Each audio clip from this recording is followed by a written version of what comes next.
Hi mga katinderela, samahan niyo naman ako ngayong magluto ng bangus steak ko no.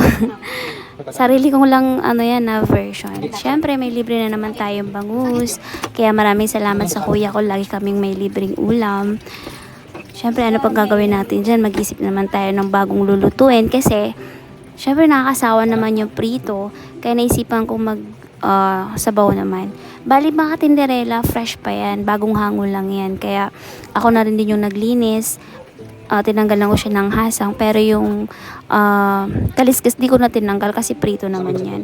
And then, nalagyan natin yan ng konting asin para magkalasa na din siya. Tapos, piprito natin siya. And then, maghihiwa din ako dyan ng mga sibuyas at bawang. Tapos, sibuyas na puti para pantapins natin yung sibuyas na puti. Di ko nga alam bakit hiniwa ko sa gitna yung sibuyas na puti. Dapat buo lang siya para 'di ba may design naman kahit konti.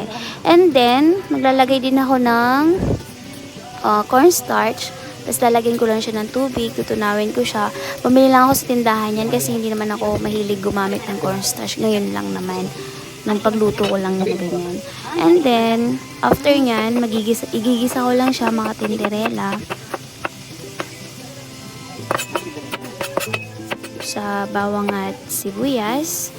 Tapos, maghahalo na ako niya ng oyster sauce, water, tapos toyo. Pinaghahalo-halo ko na yan bago ko ilagay sa kawali. Kasi nga, ang gusto ko, halo na talaga siya bago ko siya ilagay sa kawali. Para tansyado ko ng lahat. Hindi na ako pa add pa. Ayan, kukunin ko na yung mga pinarito ko.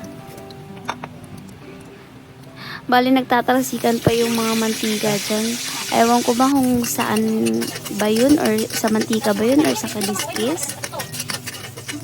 Bali, maglalagay din ako dyan ng paminta.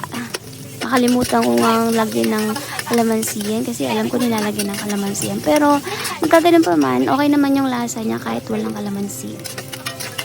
Yan, gisa-gisa lang tayo, mekos-mekos lang tayo dyan. And then, pakukuluin lang natin yan. Tapos, lalagyan na natin yung bangus. Napakasarap niyan mga tinderela. Try nyo. Sabaw pa lang, ulam na. Hindi ko na nilagyan niya ng sugar kasi manamis-namis na. Thank you sa panonood. Yun lamang. Maraming salamat.